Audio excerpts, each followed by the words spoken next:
साथियों, मेरा नाम नीतीश है और आप देख रहे हैं जस्ट हेल्प पीपल। आज की इस वीडियो में हम लोग VPRP आजीविका मांग योजना के बारे में सीखेंगे। सबसे पहले हम लोग ऐप ओपन करते हैं। ऐप ओपन करने के बाद हमें कुछ इस तरीके से दिखाई दे रहा है। VPRP NRLM आप किस भाषा में कार्य करना चाहते हैं तो यस वाले बटन पर क्लिक कर आप अपनी पसंद का भाषा का चुनाव कर सकते हैं।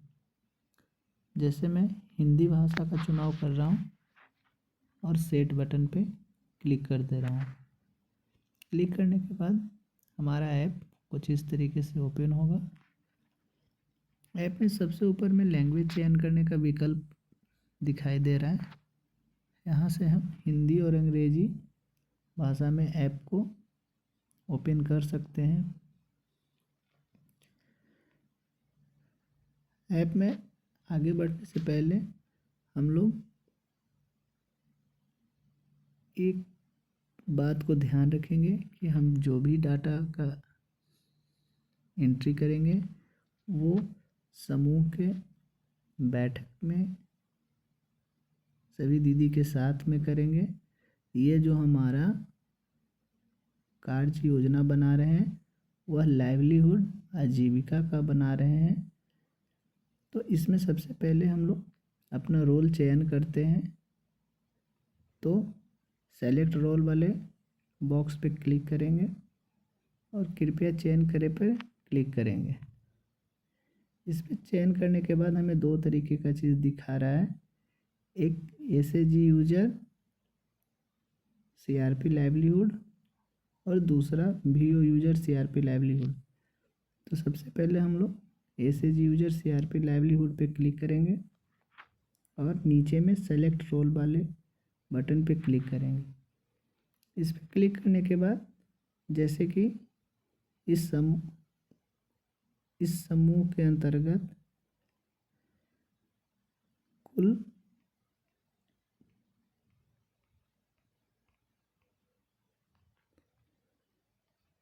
17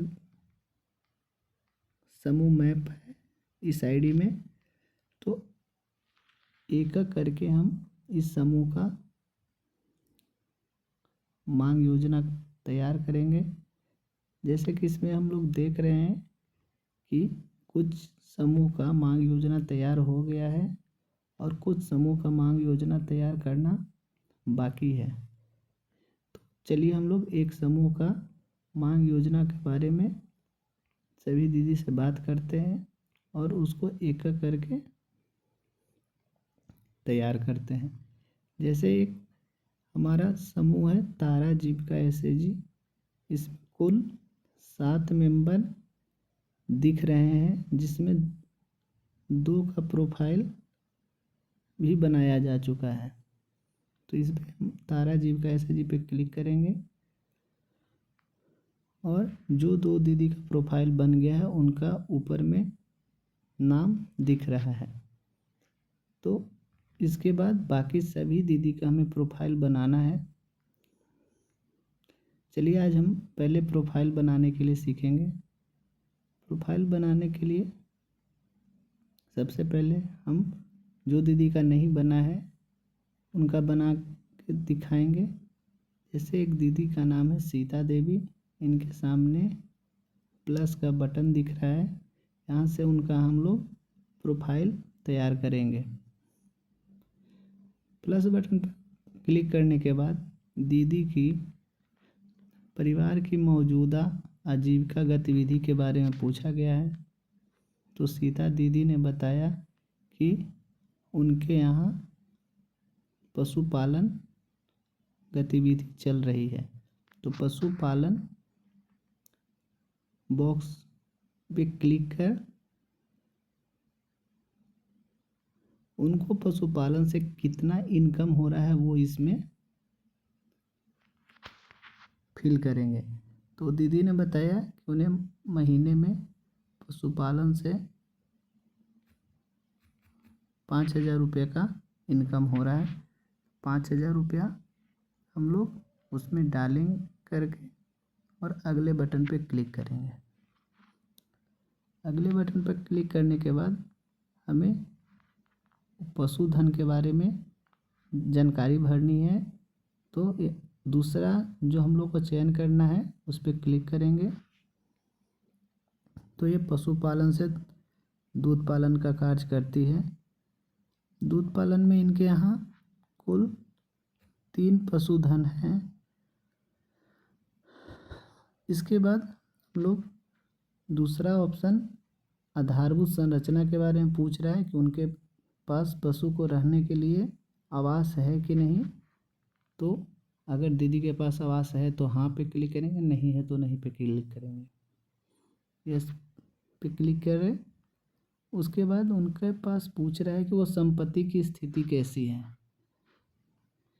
तो वो संपत्ति पहला है कि उनको बनाने का ज़रूरत है, दूसरा है गुड कंडीशन में है, यानी कि दीदी का जो पशुधन रखने का घर है वो कैसा है या उनको नीड रिपेयरिंग का ज़रूरत है।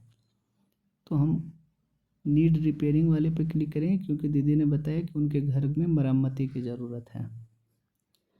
चौथा जो सवाल है उसमें पूछ रहा है क्या पशु चिकित्सक सेवा उपलब्ध है। तो दीदी ने बताया कि नहीं, उनके पास पशु चिकित्सा की सेवा उपलब्ध नहीं है। आगे के सवाल में पूछा जा रहा है कि क्या पशुओं के लिए पूरक आहार उपलब्ध है। तो दीदी के पास पूरक आहार भी उपलब्ध नहीं है, इसलिए उन्होंने नो बटन पर क्लिक किया। अंत में है पशुपालन के लिए आवश्यक बुनियादी ढांचा और उपकरण। दीदी को क्या चाहिए, आधारभूत संरचना चाहिए या उपकरण चाहिए। दीदी ने बताया कि हमें आधारभूत संरचना चाहिए। आधारभूत संरचना पे क्लिक करने के बाद उनको घेरा लगाना है, वर्कशेड बनाना है, पशु आश्रय बनाना है। तो उन्होंने बोला मुझे पशु आश्रय बनाना है। पशु आश्रय पर क्लिक करने के बाद नीचे सहेजे बटन है उस पर क्लिक करेंगे। इस पर क्लिक करने के बाद हमें अगला बटन पे क्लिक करना है। अगला बटन पे क्लिक करने के बाद पूछा जा रहा है कि दीदी कोई व्यावसायिक संगठन से जुड़ी है या उसकी सदस्य है। तो नहीं। क्या दीदी सदस्यता लेना चाहती है। तो बोली कि हाँ वह सदस्यता लेना चाहती है उत्पादक समूह का, क्योंकि उनको दूध जो उत्पादन होता है उसको बाज़ार में बेचना है, इसलिए वो उत्पादक समूह का सदस्य बनना चाहती है। उसके बाद पूछा जा रहा है कि क्या आपने कोई कौशल कार्यक्रम का प्रशिक्षण लिया है। तो दीदी ने बताया कि नहीं, अभी तक उन्होंने कोई कौशल प्रशिक्षण कार्यक्रम का नाम नहीं लिया है, इसलिए इसमें नो करके अगर कुछ टिप्पणी में ज़रूरत है तो आप उसमें लिख सकते हैं, अन्यथा अगला बटन पे क्लिक कर सकते हैं। इसमें आगे पूछा जाए कि आपने आजीविका के लिए कोई लोन लिया है। तो दीदी ने अभी तक आजीविका के लिए लोन नहीं लिया है, लेकिन आगे लेने के बारे में सोच रही है।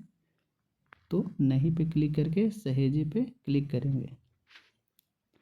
इस पे सहेजे पे क्लिक करने के बाद जो दिख रहा है कि आजीविका घरेलू प्रोफाइल सहेजी जाएगी, क्या आप जारी रखना चाहते हैं।